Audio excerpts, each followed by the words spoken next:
Paulette Sorensen signed the paper for dog number 4. That was the number the woman at the folding table had written next to her name, circled twice in blue ink, a number she'd practiced saying out loud in the parking lot that morning like a lucky charm. The training station sat at the edge of town, past the feed store and the church with the crooked steeple, a long, low building the county had handed over to the retired military dog program years back. Metal chairs lined the hallway. Every other chair held 2 people, one couple gripping hands so tight their knuckles had gone white. Paulette sat alone, purse in her lap, coat buttoned to the collar though the room was warm. Corporal Denny Trask worked the front desk, clipboard in one hand, a radio on his belt that crackled every few minutes with static and nothing else. He called names, checked boxes, waved families through a door marked staff only. Sorensen, Paulette Sorensen. She stood, smoothed her skirt, walked to the desk the way she used to walk to the front of the choir loft. "You're set for number 4, he said, not looking up. 9 weeks old, mixed litter, good temperament report. Flat, a man reading a grocery list." Then he disappeared through the door without waiting for her answer. She waited with her hands folded. A dog barked twice behind the door, sharp and short, and another answered, then quiet. She thought of Arn, 3 years now since the heart attack in the garden, his hand still curled around the hose when she found him, water running over his shoes for who knew how long. 3 years of 1 coffee cup in the drying rack instead of 2. The door opened. Trask came out with a puppy against his chest and set it into her arms before she'd fully raised them, so that for a second she was catching more than receiving. Brown and black, a splash of white at the throat, paws already outsized like it knew it had more growing to do. It smelled of sawdust and milk, and its heart hammered fast against her forearm, quick little thuds she could feel through her coat sleeve. That was when she saw the tag, a small plastic disc on a loop of blue cord, a number stamped into it in block letters, 7. "I think there's a mix-up," she said. "I'm number 4. Something crossed Trask's face, not quite a flinch, gone before she could name it. "Old tags," he said, not meeting her eyes. "We reuse them litter to litter, don't mean anything anymore, ma'am. Paperwork's what matters, and your paperwork says 4. So the number on her should be 4. Should be. Sometimes they don't get swapped in time. We're short-staffed." He clicked his pen shut like that settled it. "She's healthy, she's yours, and a piece of plastic isn't going to change either of those things."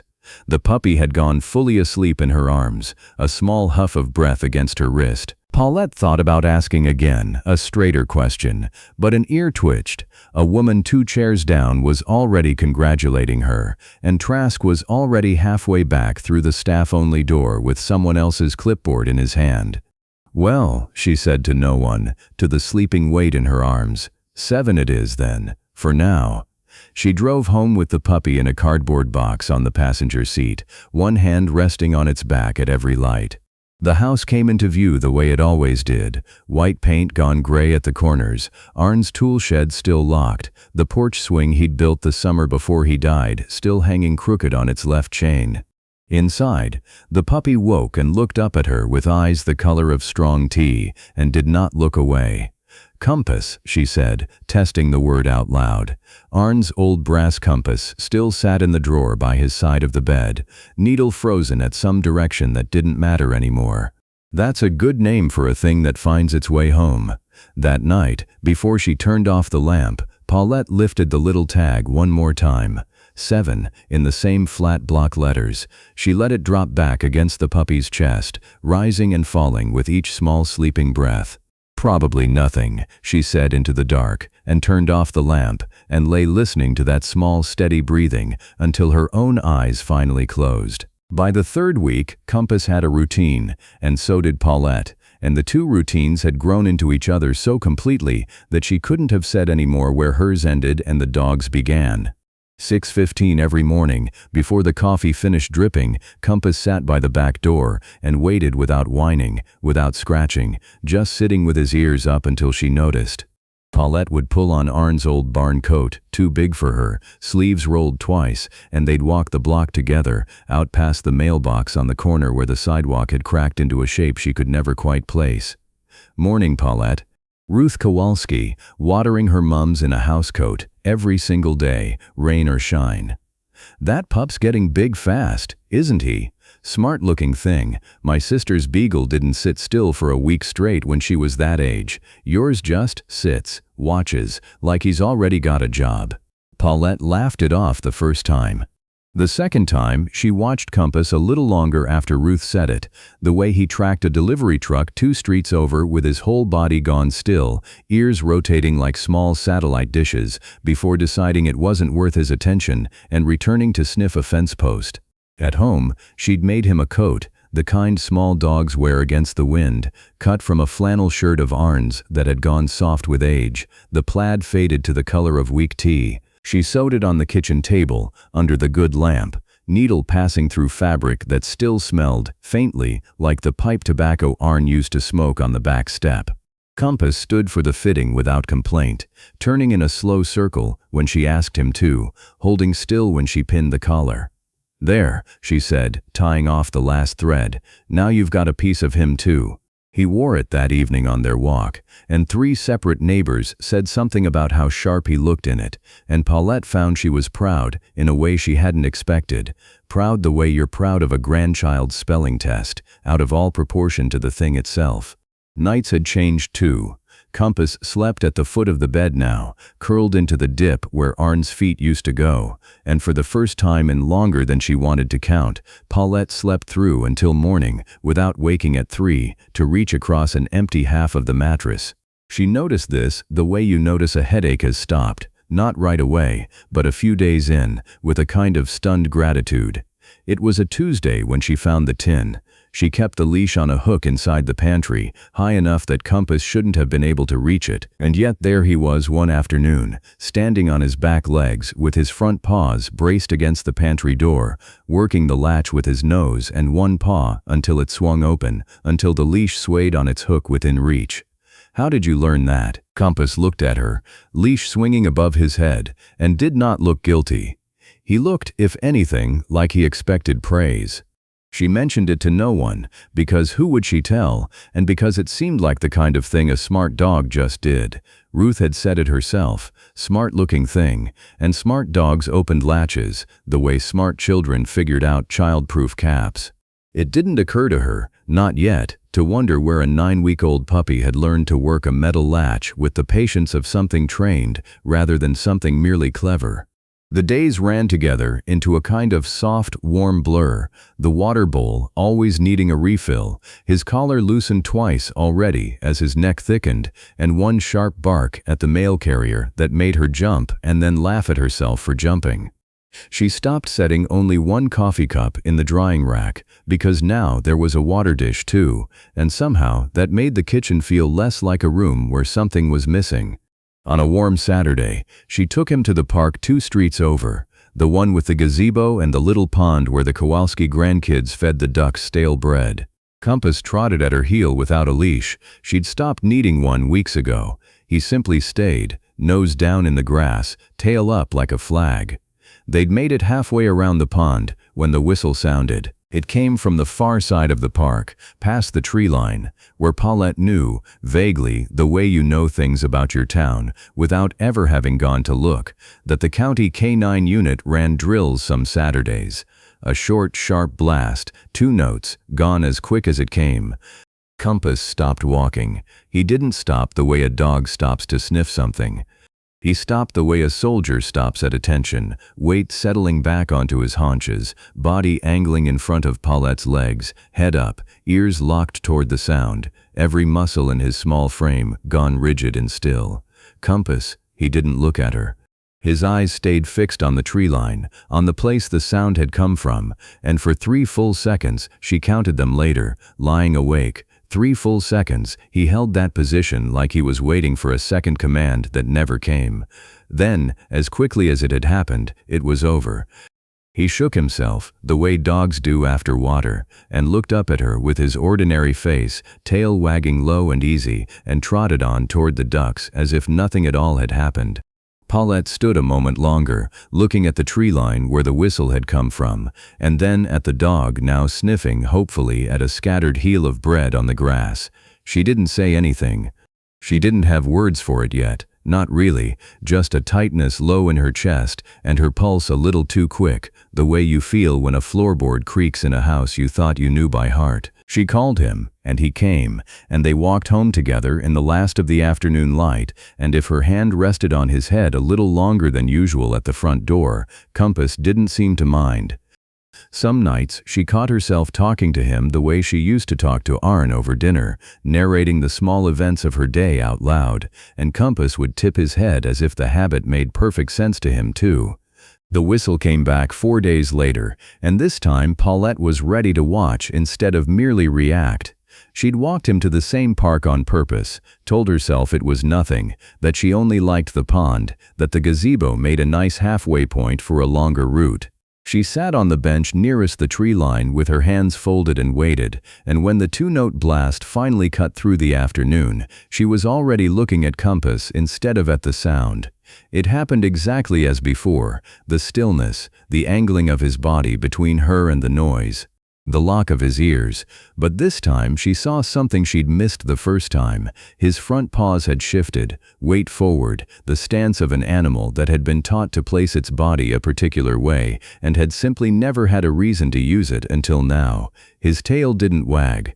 His tail didn't do anything at all, which was somehow the part that unsettled her most, because in 3 weeks of ownership, she had never once seen that tail go completely still.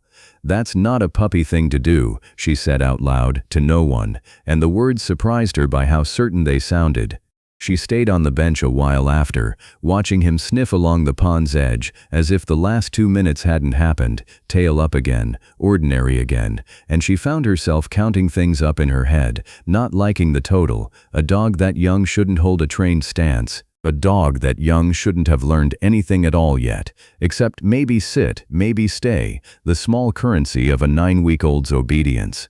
This was something older than training, something that felt, if she let herself say the word even privately, like memory. The walk home took longer than it should have.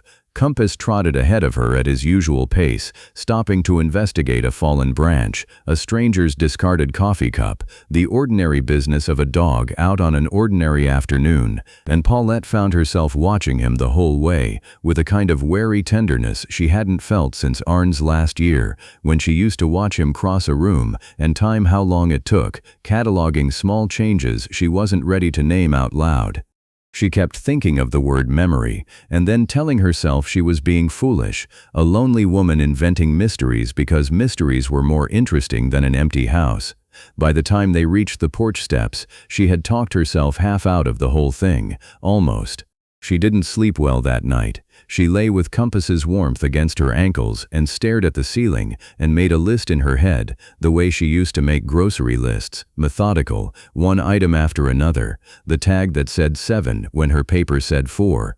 Trask's face doing that thing that wasn't quite a flinch, the latch he'd opened with a patience no 9-week-old should have, the stillness in the park, twice now, both times at the exact same sound. In the morning she went looking for the folder. It took her 20 minutes to find it, buried in the bottom drawer of the hall desk under tax returns and old greeting cards, a thin manila envelope stamped intake copy, retained for records. She hadn't looked at it since the day she signed it, hadn't needed to, the way you don't reread a receipt once you've paid the bill. She spread the papers across the kitchen table, the same table where she'd sewn the little flannel coat, and read them properly for the first time, coffee going cold at her elbow. Adoption number 4. Litter designation, handwritten in blue ink, smudged where someone's thumb had dragged across it before it dried. Handler assignment, blank. A line for prior tag number that had been left empty, as if whoever filled out the form had simply decided not to answer that particular question. She flipped to the second page, a photocopy of an intake log, rows and rows of numbers and dates, faint enough that she had to hold it to the window to read some of the entries. Her eye caught on one line halfway down. Litter 04, 7 pups whelped, sire deceased in service, dam surrendered to program. Her breath caught, just slightly, on the word deceased, though she couldn't have said why a word about a dog's father should land in her chest the way it did. She read the line again, and a third time, as if repetition might change what it said. It didn't. 7 puppies. Not 4 assigned that day, not some clerical rounding. 7, the exact number stamped on the plastic disc, still looped around Compass's neck every single day since she'd brought him home. She sat with that for a long moment, the kitchen clock ticking, Compass asleep in a patch of morning sun on the linoleum, one ear twitching at a fly that wasn't there.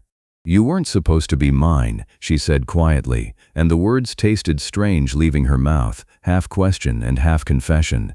Or, you were, but something got switched somewhere along the way, and nobody's bothered to say what. She thought of Ruth's comment in the yard. Smart-looking thing, like he's already got a job. She thought of the whistle, and the stillness, and the way his body had known exactly what to do with itself before his mind was old enough to have learned anything on purpose. She thought, too, of the word sire, printed flat and official on a photocopied line, standing in for a dog she had never seen and would probably never know anything else about, except that he was dead, and that whatever he'd carried in him had been carried forward into the small sleeping shape on her kitchen floor. The false feeling she'd been carrying, that a little confusion over a tag number didn't matter, that paperwork was paperwork and love was love, had started, quietly, to come loose at the seams, not torn through, just no longer holding the way it used to. She picked up the phone before she could talk herself out of it. The woman who answered at the training station sounded harried, a radio squawking somewhere behind her, and when Paulette explained, the number 7, the intake log, the 7 pups whelped, there was a pause on the line long enough that Paulette wondered if the call had dropped. "You'll want to speak with Corporal Trask directly," the woman said finally, careful in a way that made Paulette's stomach tighten. "He handles all the litter reassignments. I can put you down for tomorrow afternoon, if that works." "It works," Paulette said. "I'll be there." She hung up and looked at Compass, who had woken and was watching her now with his head tilted, ears forward, that same tea-colored gaze that had looked up at her from a cardboard box on her passenger seat and never once looked away. "I don't know what I'm walking into tomorrow," she told him, crouching to scratch behind his ear the way he liked, feeling his weight lean into her hand. "But I think it's about you, and I think it's bigger than a mixed-up tag." Outside, a car passed with its radio on. Compass's ears twitched toward the sound, and then settled, and Paulette gathered the papers back into their envelope, with hands that weren't quite steady, and set them by the door so she wouldn't forget them in the morning. She thought, briefly and with no small guilt, of how easy it would be to simply put the folder away again and never mention any of it to anyone at all. The training station looked smaller in daylight than Paulette remembered, the paint on the sign a shade grayer, the parking lot half empty on a weekday afternoon. She carried the manila envelope against her chest the whole walk from the car, the way you carry something you're afraid of dropping. Corporal Denny Trask's office sat at the end of a hallway lined with framed photographs, dogs in formation, dogs mid-jump over obstacles, a black and white shot so old the uniforms in it looked like something from a different war entirely. His door was open. He sat behind a desk stacked with folders in 3 uneven towers, a space heater humming under the desk despite the mild weather outside, fluorescent light buzzing faintly overhead. A calendar on the wall behind him was still turned to the month before last. Mrs. Sorensen. He didn't quite meet her eyes when he said it, gesturing at the chair across from him. "Sit, please." She sat. She set the envelope on the desk between them and slid it toward him without a word, the way you'd lay down a hand of cards you already knew the value of. Trask opened it slowly. He read the intake log first. She watched his eyes move down the page, watched them stop at the same line she'd stopped at. Litter 04, 7 pups whelped, sire deceased in service. His jaw tightened, something heavier than the flinch from the intake day. Held down harder, the look of a man reading a sentence he already knew by heart but had hoped never to see written down in front of a witness. "Where'd you get this?" he said. Not really a question. "You gave it to me. The day I signed for him. It's the retained copy." She kept her voice even, the voice she used to use quieting choir kids before a service. "The tag on his collar says 7, my paperwork says 4. The log says 7 pups were born in that litter. That's not a clerical error, Corporal. That's a specific number matching a specific record." Trask set the papers down and rubbed at his jaw, and for a moment the office was quiet, except for the space heater's tired hum and, faintly through the wall, a dog barking twice somewhere in the kennel block. "Could be a mix-up in the log itself," he said finally. "We had 2 intakes that week, different litters, easy for a number to get transposed by whoever was typing. I'll look into it, get you a clean answer." He closed the folder over the papers, a small final motion, like a man closing a door he didn't want opened any further today. "Give me a little time." How much time? A week, maybe 2. He still hadn't quite looked at her. These things take longer than folks want them to. Paulette studied him. 30 years of watching a congregation's faces had taught her a few things about which apologies were real and which were performances, and this felt like neither. It felt like a man carrying something heavy who had decided, for reasons she couldn't yet see, that setting it down was more dangerous than carrying it. "Corporal Trask." She waited until he looked up. "I'm not here to make trouble for you. I only want to know whose dog I'm raising." Something flickered behind his eyes at the phrase "whose dog," and for just a second his gaze slid past her, through the interior window that looked out onto the waiting room, to where Compass sat tied to a bench leg, patient, watching the door the way he watched everything, ears up. Trask looked at the dog longer than a man checking on a stranger's pet has any reason to.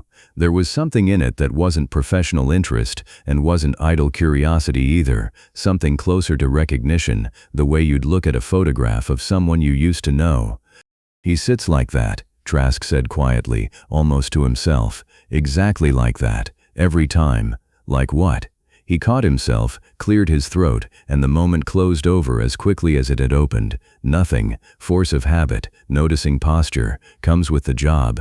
He stood, a signal the meeting was ending, whether Paulette agreed to it or not. "I'll call you, soon as I know something, I promise you that." She left with the envelope tucked back under her arm, and Compass fell in at her heel without being told, and neither of them said anything until they were both back in the car with the doors shut. "He knows something," Paulette said, hands on the wheel, not yet turning the key. "I don't know what. But he knows something, and he's not telling me yet." Compass put his chin on the center console and looked at her, and she scratched behind his ear the way she always did, and for a moment the ordinariness of the gesture almost made the last 20 minutes feel like something she'd imagined. A week passed, no call came.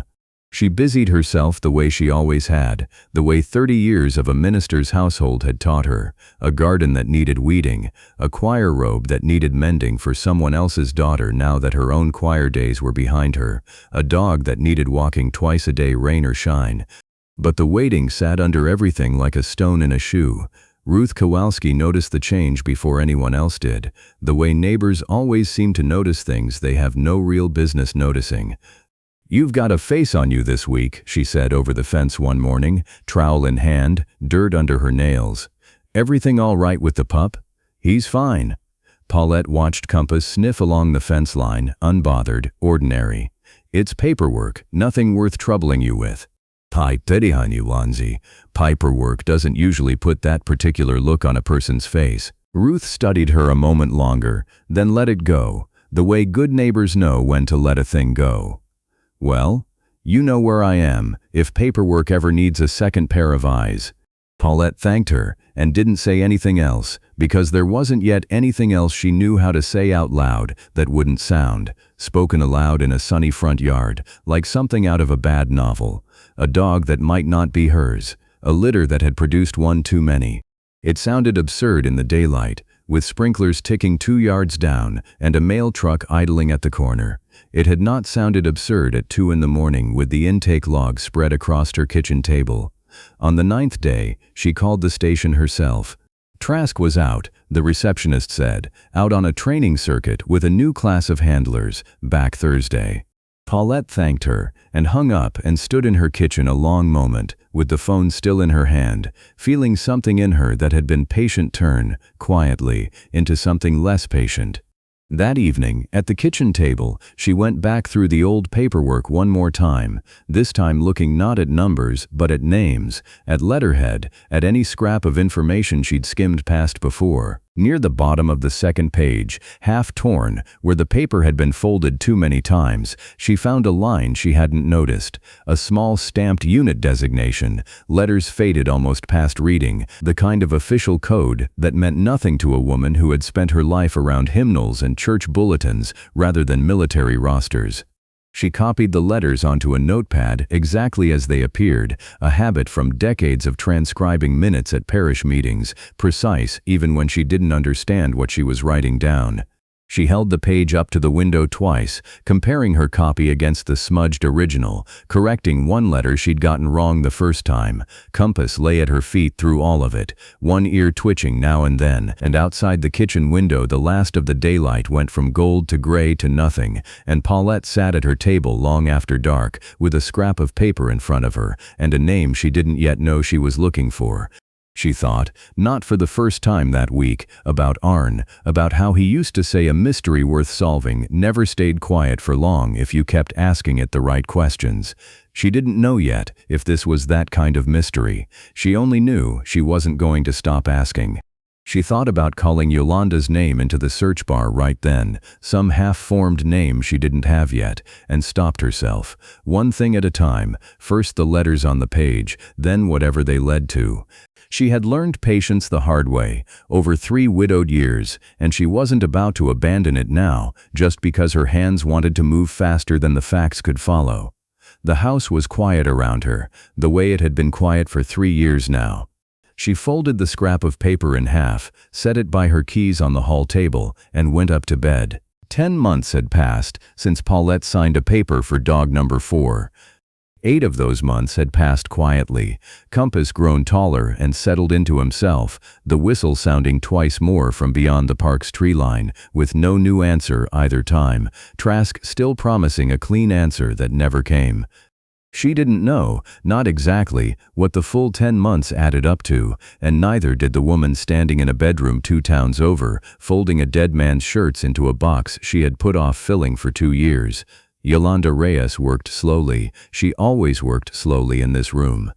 The closet still smelled faintly of the cedar blocks Iker had kept in his uniform pockets to fight off moths, a smell that had outlasted him by 2 years now and would probably outlast the shirts too, once they were gone from the house and living in someone else's donation bin.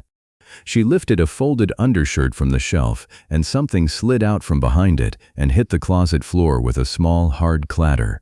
The whistle. She knew it before she picked it up, the black lanyard gone gray with wear, the metal barrel scratched from years in a chest pocket. The 2-note pitch Iker used to demonstrate for her on their porch some evenings, laughing, telling her it was the same call he used to bring a dog to heel from 40 yards in a dust storm, when a shout wouldn't carry. She had heard him blow it exactly twice in real life. Once teaching a green recruit's dog at a barbecue, once, months before he shipped out the last time, half joking, calling their old retriever Biscuit in from the yard, just to see if it still worked on a civilian dog. It had. Biscuit had come running like the command meant something. Yolanda sat down on the edge of the bed, with the whistle in her palm, and for a while she didn't do anything at all except look at it.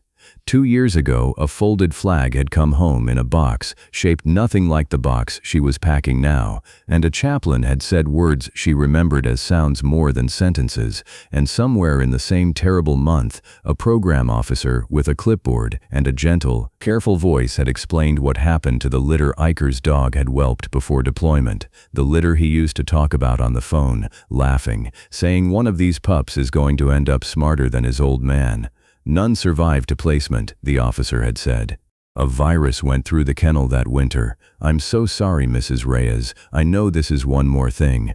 She had nodded, because nodding was easier than asking a follow-up question to a stranger holding a clipboard. And she had gone home and told 6-year-old Mateo that Daddy's puppies hadn't made it either, and watched her son absorb one more loss on top of the loss he was still too young to fully understand, and that had been that. A door closed, a drawer she didn't open. Until tonight, with a whistle sitting cold and light in her hand, something in her, some small, stubborn, unkillable thing, turned the whistle over and thought, just for a second, just for the length of one breath, what if one of them made it?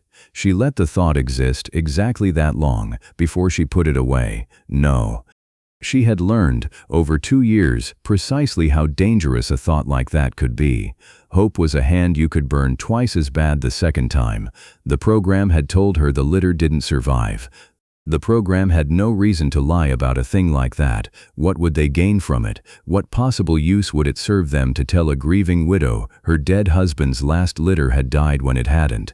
It made no sense to doubt them, and yet some part of her wanted to anyway. She closed her fist around the whistle instead of the hope, and that felt, in the moment, like the safer choice. She sat there another minute with the whistle still loose in her open palm, remembering the barbecue where Iker had first demonstrated it, a summer evening, folding chairs in the yard, someone's radio playing low, Iker standing in the grass with a green recruit's dog watching him like he'd hung the moon. He'd blown it once, and the dog had frozen mid-stride, ears up, exactly the way a dog is supposed to freeze when a command reaches all the way down into its bones. Everyone had laughed and clapped like they'd watched a magic trick. Iker had just grinned, tucked the whistle back into his shirt pocket, and said something about how a good dog never forgets who taught it to listen. Mateo's voice came from down the hall. "Mom, you almost done?" "Almost, baby." Her own voice came out steadier than she felt, a skill she'd built slowly over 2 years of being the calm one, the one who answered questions in a voice that didn't crack even when the question was about his father. "Go finish your homework. I'll call you for dinner." She heard his footsteps recede, the particular unhurried shuffle of an 8-year-old who trusted that dinner would happen whether or not he hurried toward it, and she sat alone a moment longer with the whistle in her lap. She thought about Iker's voice, the way he used to talk about that litter on staticky overseas calls. 7 of them. Yo, 7, can you believe it? And I already know which one's going to be trouble. She thought about the particular puppy he'd described, a splash of white right at the throat, paws too big for its body, ears that hadn't caught up yet, a detail he'd mentioned once, offhand, in a call she'd almost forgotten she remembered until this exact moment. She put the whistle in the drawer of her nightstand instead of the donation box, not because she believed anything, only because some things, even when you've decided to let them go, you don't put in a box bound for a stranger's hands. She turned the small brass key in the drawer's lock, more habit than necessity, and slid it shut. "Enough," she said quietly, to the empty room, to the cedar smell, to the 2 years of shirts still waiting to be folded. Enough of that. She finished the closet in 20 more minutes, taping the donation box shut, writing goodwill on the side in permanent marker in handwriting steadier than she expected from herself. She carried it to the hall closet to wait for Saturday's pickup, and she did not look at the nightstand drawer again that night, though she found herself glancing toward the hallway more than once before she finally turned off the light. Paulette worked slowly too, that same evening, in her own quiet way. She had spent an hour at the library computer 2 days before, a machine she still distrusted a little, typing the copied letters into a search box with one finger at a time, and coming up with nothing but dead links until a volunteer librarian, patient with her the way librarians tend to be patient with widows who don't quite trust computers, showed her a public registry of disbanded units maintained by some veterans association. She had bookmarked the page with a scrap of paper tucked into the keyboard tray and driven home with her heart going faster than the drive warranted. 2 towns over, at almost exactly that hour, Paulette Sorensen sat at her own kitchen table with a magnifying glass borrowed from Arne's old desk drawer, holding the faded stamped letters from the intake log up to the lamp, comparing them letter by letter against a name she'd found that afternoon in an online registry of disbanded military working dog units, a name that matched, close enough that her hands had gone still over the keyboard when she saw it. She did not know a woman named Yolanda Reyes existed. She did not know about a whistle now locked in a nightstand drawer 2 towns away, or a boy named Mateo doing homework down a quiet hallway, or a promise a program had made in good faith and gotten catastrophically wrong. She only knew that the unit designation on her intake papers matched a real unit, a real record, a real handler whose name appeared in a casualty list she wished she hadn't had to search to find. She sat back from the screen and looked at Compass, asleep against the leg of the table, one paw twitching in some dream only he could see. "Whoever you belong to," she whispered, "I think I just found where to look." Somewhere between the two houses, in the dark hours neither woman would remember clearly afterward, the same truth sat waiting in two different places at once, a truth that had already found its way into a stack of paperwork on one kitchen table and had not yet found its way anywhere near the other. Neither of them yet knew the other's name. That, too, was a kind of distance that would not last much longer. In her own kitchen, unaware, Paulette closed her laptop and sat with her hand resting on Compass's back a long while before she finally went up to bed. It took Paulette 3 more days to find the rest of it, and once she found it, she wished for about an hour that she hadn't. The unit designation matched a K-9 detachment disbanded after casualties 2 years back. The registry site was sparse. Mostly public service announcements and a memorial page with a handful of names on it, but one name led to a local newspaper archive, and the local newspaper archive led to an obituary, and the obituary had a photograph. A young man in uniform, dark eyes, easy half-smile, a dog sitting at attention beside him, with its chest out and its ears forward. Specialist Iker Reyes, survived by his wife Yolanda and son Mateo, killed in action during a deployment 2 years prior. Handler of a working dog whose litter, born the same season, had been placed through the very reintegration program that had, months later, handed a 9-week-old puppy into Paulette's arms with a tag that said 7. She read the obituary 3 times. She looked at the photograph a 4th time, at the dog beside Iker Reyes, and made herself study its face the way you'd study a photograph of a relative you were trying to find in your own child's features, the ears, the set of the jaw, the particular tilt of the head toward the camera. It wasn't Compass. Of course it wasn't Compass. This was the father, photographed years before Compass had ever been born. But something in the shape of the skull, the angle of the ears, made her breath catch, and her hand grip the edge of the table. She sat with it at the kitchen table long after the light had gone from the window, Compass's head heavy and warm against her slippered foot, and she let herself say the whole shape of it out loud, once, quietly, the way she used to read a difficult scripture passage aloud, to make sure she understood it correctly. "You're his son," she said, "the dog in that photograph, you're his." Compass lifted his head at her voice, tail giving one slow thump against the linoleum, and settled again. "And somewhere out there," Paulette went on, "there's a wife and a boy who think the whole litter died in some kennel virus because that's what a folder on a desk somewhere told them, and nobody's ever gone back to check if the folder was wrong." She had a name now, Yolanda Reyes. A town, from the obituary's dateline, close enough to reach in under an hour's drive. She had, if she wanted it, an address, findable with an evening's patience, and a phone book that still sat in the bottom drawer beside the phone, unused for years but never thrown out. She thought about it that night lying in bed, Compass a warm weight against her ankles, and she let herself imagine, just once, just for a few minutes in the dark, what it would be like to never make the call, to let the folder stay wrong, to let a grieving family go on believing a small, quiet lie that hurt no one currently living, because the alternative meant handing over the one thing in her house that had made the silence bearable again. Nobody would ever know, she thought, and hated herself a little for how comforting the thought was. Nobody but her. The program believed the litter had died. Yolanda believed the litter had died. Compass could simply go on being her dog, in her house, at the foot of her bed, and the truth could stay folded up in an envelope in a drawer for the rest of both their lives. She lay very still with that thought for a long time, turning it over carefully, waiting to see whether it would hold. It didn't.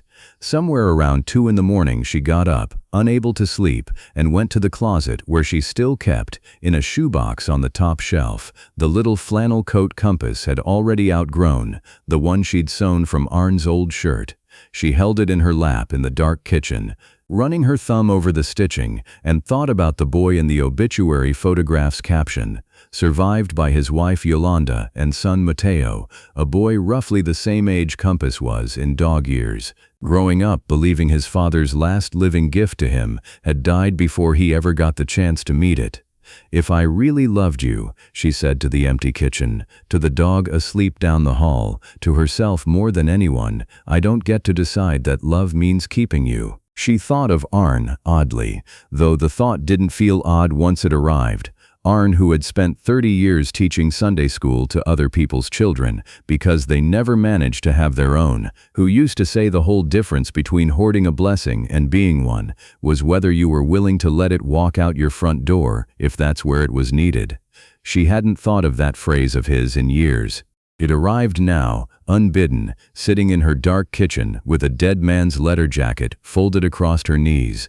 She thought about the drawer of her own nightstand, too, where Arn's brass compass still lay pointed at nothing, and about how a person could keep a dead man's belongings close for years without ever quite deciding what they were keeping them for.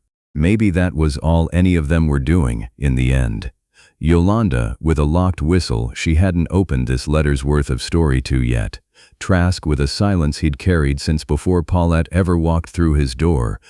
Herself, with a dog she'd named after a compass because a house without direction needed one, never once asking whether the direction had already been chosen for her before she ever got the chance to choose it herself. By the time the sky started going gray at the edges, she had made her decision, though it hadn't come as one single collapse of resolve so much as a slow accumulation, minute by minute, the way morning comes without a single moment you could point to and say there, that's when night ended. She waited until 8, a reasonable hour, and dialed the training station's number from memory now. She'd called it enough times this month. "Corporal Trask, please." He came on the line a moment later, a little wary, the way he'd sounded every time she'd called this past week, chasing his silence.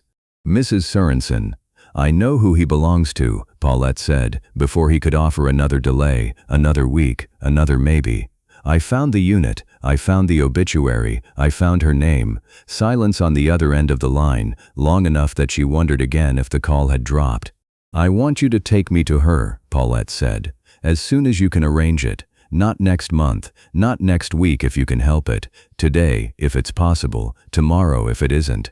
The silence stretched a moment longer, and when Trask finally spoke, his voice had changed, quieter, rougher at the edges, a man about to say something he'd been carrying a long time and setting down at last. "Mrs. Sorensen," he said, "before you go anywhere near that family, there's something I need to tell you myself, something I should have told you the first day you walked in with that dog." She pictured, too, the boy she'd never met, growing older each year with a father he could barely remember, and she gripped the phone a little tighter and waited for Trask to go on. Trask came to her house that same afternoon, which told Paulette something about the size of what he'd been holding before he even sat down at her kitchen table, in the chair Arn used to take, hat in his hands, turning it by the brim the way a nervous man turns anything he's holding. Compass came and sat by the chair leg, looking up at him, and Trask reached down without seeming to think about it and rested a hand on the dog's head, a gesture more familiar than a stranger's should have been. "I served with Iker Reyes," he said, before Paulette had even poured the coffee she'd started out of habit. "Same detachment, 3 years. He trained his dog Ranger out of that same program you adopted from. Damn good dog." He stopped, cleared his throat, started again. "I was there the day he died. Not close enough to help, but there. I heard it happen over the radio before I got to the scene." Paulette set the coffee pot down without pouring anything. Paulette poured the coffee after all, 2 cups, setting one in front of him, though neither of them touched it again after that first sip. The kitchen clock ticked. Compass shifted his weight against Trask's boot and sighed the long, contented sigh of a dog who has decided, for reasons of his own, that the tension in a room does not concern him. When Ranger's litter came in for placement a season later, I already knew whose pups they were, Trask said.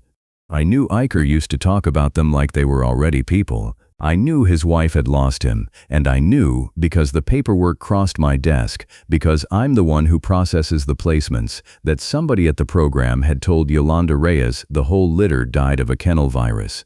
Except it wasn't true. 5 of the 7 died. Compass was the one who made it. Somebody filed the wrong report, and once that report went out, nobody ever went back and corrected it, because correcting it meant reopening something the program had already closed and called finished. And you knew, Paulette said quietly, this whole time. You knew which litter he came from, and you knew his family thought he was dead, and you said nothing. I said nothing, Trask agreed. He looked, for the first time since she'd met him, entirely without armor, an old man's tiredness on a face not that old. The day you walked in with the wrong tag on his collar, I saw the number and I knew exactly what litter he was from.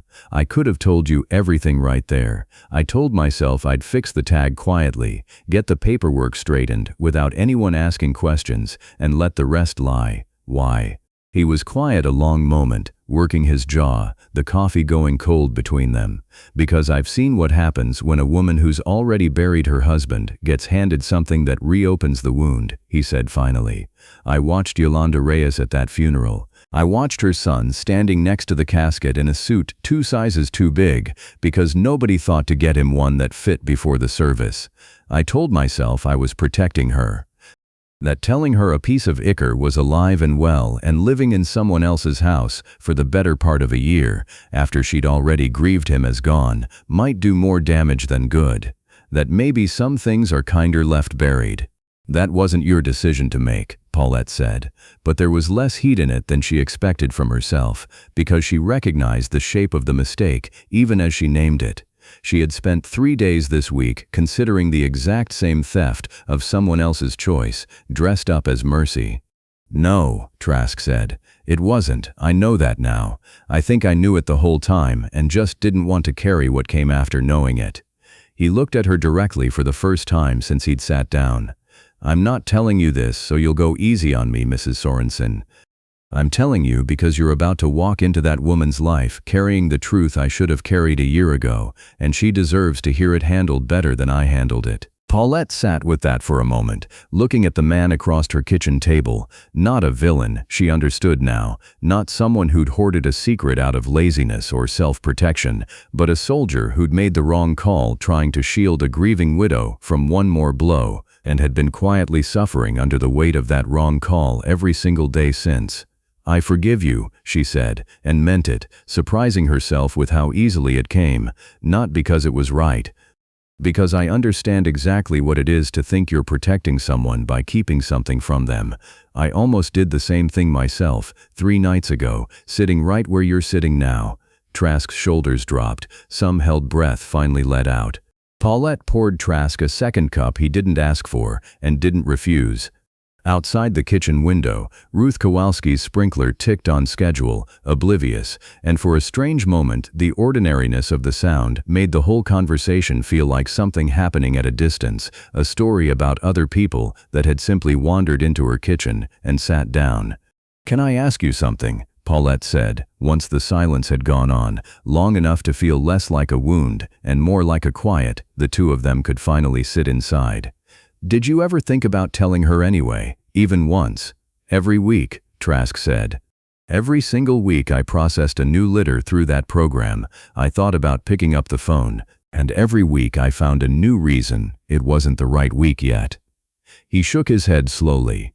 There's no right week for a thing like that. I understand that now. There's only the week you finally stop waiting for one. Then let me help you do this properly, he said. I know Yolanda. Not well. We spoke at the funeral, exchanged a card or two after.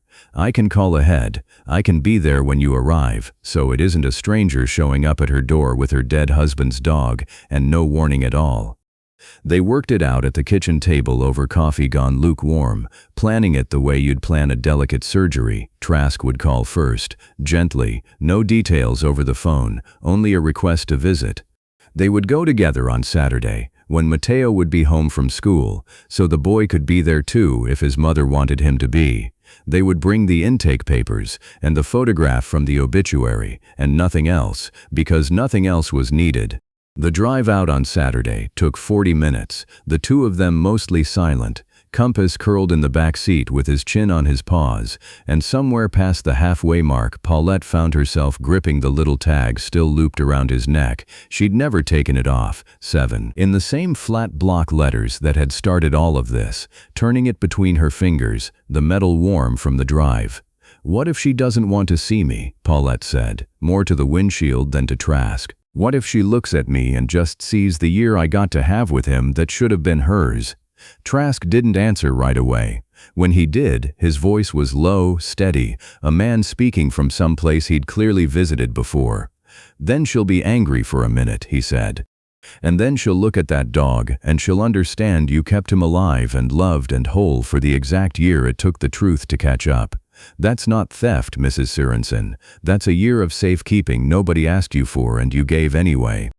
They turned onto a quiet residential street lined with maples just starting to color at the edges, and Paulette recognized the house before Trask pointed it out. Small, tidy, a child's bicycle on its side in the front yard, a wreath still hanging on the door from some holiday long past that nobody had gotten around to taking down.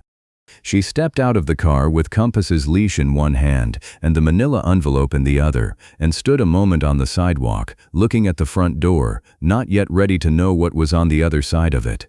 At the front door, before she could knock, Paulette caught herself smoothing her skirt the exact same way she had the day she'd first walked up to Trask's desk, a year and a lifetime ago, and found the gesture almost funny now, almost gentle, like her own body reminding her how far she'd come since then. Compass sat at her heel, patient, tail low, waiting the way he always waited, as if some part of him already understood this was the last threshold left to cross.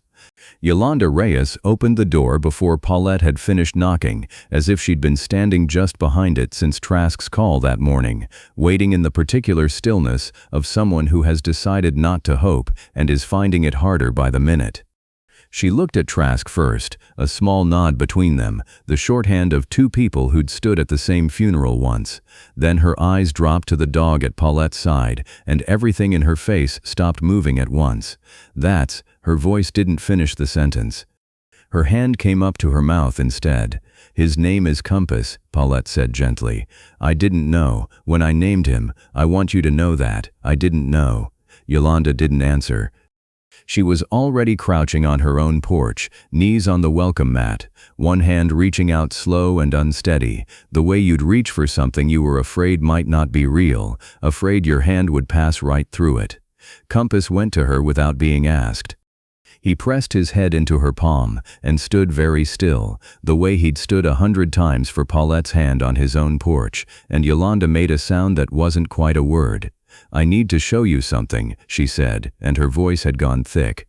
"Wait here, please, just wait 1 second." She disappeared into the house and came back less than a minute later with a small brass key already in her hand, and Paulette understood, without being told, that whatever was about to happen had been locked away on purpose and was about to be unlocked on purpose too. Yolanda knelt again on the porch, opened her closed fist, and there in her palm sat a whistle, black lanyard gone gray with age, metal barrel scratched from years against a chest pocket. "This was Icker's," she said, "my husband's. I found it 2 weeks ago, packing his things.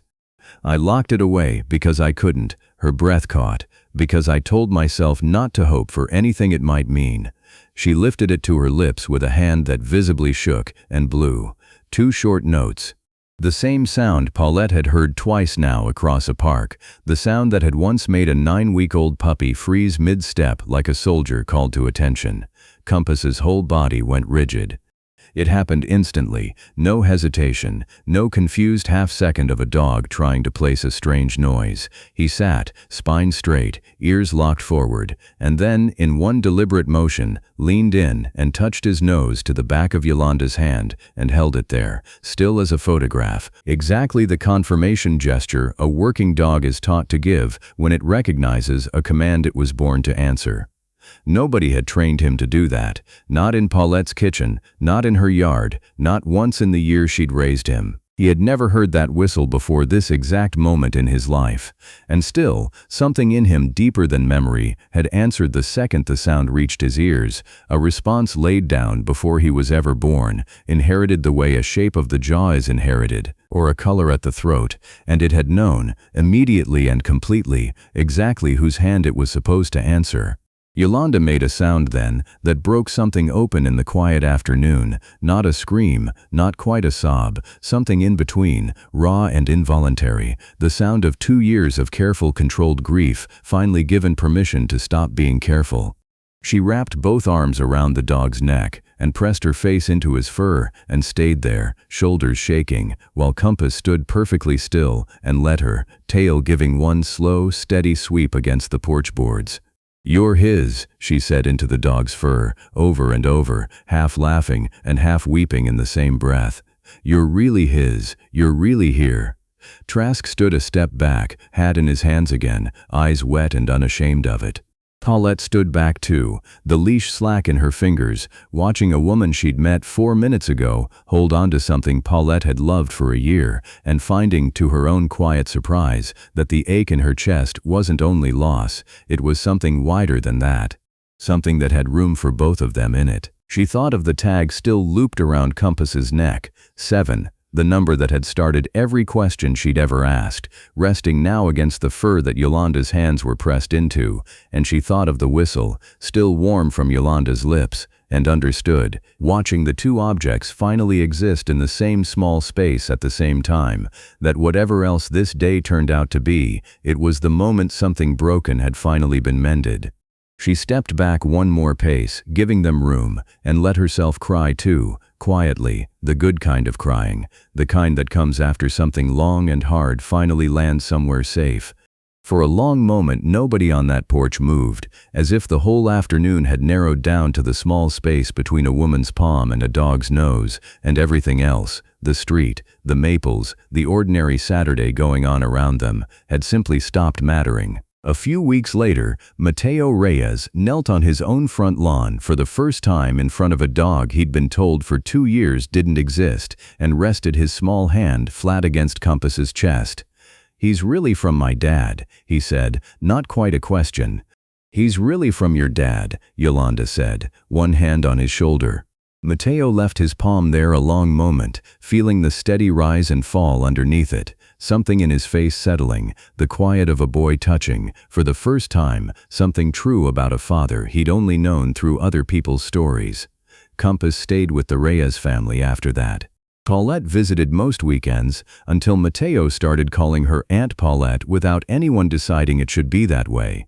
On a Sunday not long after, the three of them sat around Yolanda's table for dinner, Compass stretched across the kitchen floor between 2 chairs like he'd finally found the exact right place to be, and Mateo's laughter filled a house that had been quiet for a long time. The whistle and the little tag marked 7 sat together now in a small wooden box on Yolanda's shelf.